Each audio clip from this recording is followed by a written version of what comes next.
All right. So at during Speed Week in Daytona, Kyle Larson said that everyone needs to be watching you because he thinks you're going to have a breakout year because when he sees you, you remind him of him. I was curious, like, when did you hear that he said that, and like, what was your first thought? I think I heard it. Well, I saw it pretty early because Twitter is pretty quick. But I mean, it was nice. It was nice of him to say. Anything he says means a lot. Just because we go back, we've known each other since we were kids. We've raced each other since we were kids. Um, and I've always really, I continue to think a lot of, his driving ability, his talent.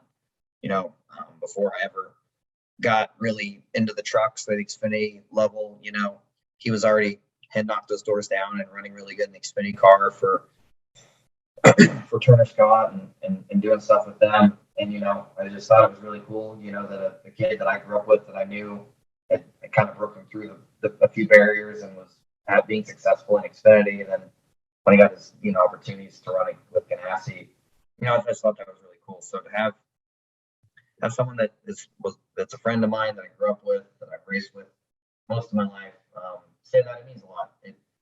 It also tells me, that not that I need it to be, need to hear from somebody to believe it, but it also does feel good to know that, someone that you look up to or you grew up with, a friend of yours, a competitor of yours, um, you know, sees what you're doing and knows that you're doing the right things. It gives just an extra sense of confidence, actually.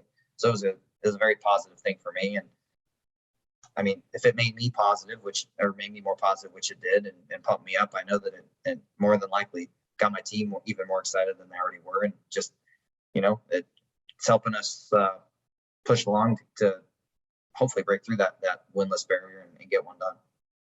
So when did you first meet him? Like, what was the first thing you guys raced together? Oh man, I was so young; it's really hard to remember. I think I was 5 or 6, maybe even Oh sooner than wow. that.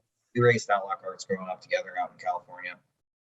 So yeah, we raced many years till I think I was 8 or 9. He started doing some open wheel sprint car stuff, and I went a different route. So that's when we kind of split apart. So we got running back together. I think when he was the Canaan race that I won was the race that he clinched a championship at Rockingham. That was the first time we got to really race against each other again. But we spent a lot of time apart on the racetrack for a couple of years there. But I always kept an eye on how he was doing because he was doing just he was just lighting the world on fire on the dirt side of things.